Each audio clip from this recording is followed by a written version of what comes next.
ஆன்மீக நண்பர்கள் அனைவருக்கும் அன்பு கலந்த வணக்கங்கள்.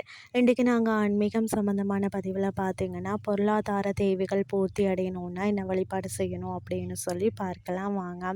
பணம் தொடர்பான அனைத்து பிரச்சனைகளும் தீரணும்னு சொன்னால் அதற்கு பார்த்தீங்கன்னா, மகாலட்சுமி தாயாரின் அருள் என்பது கண்டிப்பான முறையில் இருக்கணும்.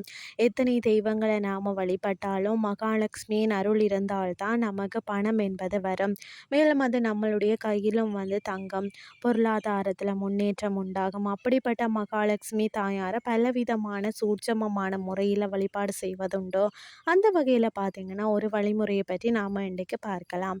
மகாலட்சுமி தாயாரை வழிபாடு செய்வதற்கு உகந்த கிழமை என்று சொல்லினால் அது நினைவுக்கு வருவது வெள்ளிக்கிழமை தான்.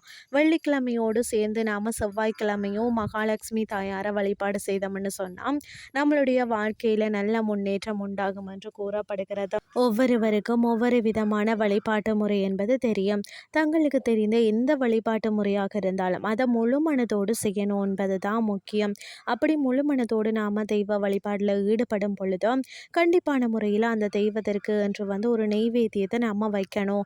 அந்த நெய்வேத்தியத்தை பொறுத்து கூட நம்மளுடைய வழிபாட்டு பலன் என்பது மாறுபடும். அந்த வகையில் பொருளாதார தேவைகள் பூர்த்தி அடைவதற்கு மகாலட்சுமி தாயாருக்கு பார்த்திங்கன்னா ஒரு நெய்வேத்தியத்தை நம்ம வைக்கணும். இந்த நெய்வேத்தியத்தை செவ்வாய் வெள்ளிக்கிழமை எந்த நேரத்தில் வழிபாடு செய்கிறோமோ அந்த நேரத்தில் மகாலட்சுமி தாயாருக்கு முன்பாக வைத்து வழிபாடு செய்துட்டு பிறகு வீட்டில் இருக்கக்கூடிய அனைவரும் அதை பிரசாதமாக உண்ணணும். அப்படி செய்யக்கூடிய ஒரு நெய்வேத்தியம் தான் பால், தேன், முந்திரி பருப்பு, அதாவது ஒரு சிறிய கிண்ணம் அல்லது கிளாஸில் பாலை எடுத்து கொள்ளுங்கள். அதில் அந்த பாலிற்கு ஏற்றவாறு தேனை கலந்து கொள்ளலாம்.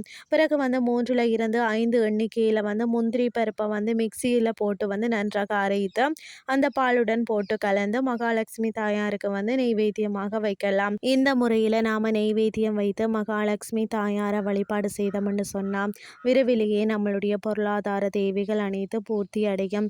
எந்த முறையில் வழிபாடு செய்வதாக இருந்தாலும் முழு மனதோடு நாம் மன நிறைவோடு மகிழ்ச்சியோடு நாம் வழிபாடு செய்வதன் மூலம் என்று சொன்னால்தான் அந்த தெய்வத்தின் அருளால் நாம் என்றைக்குமே மகிழ்ச்சியுடன் திகழ்வோம் என்ற தகவலையும் கூறிக்கொள்கிறேன்.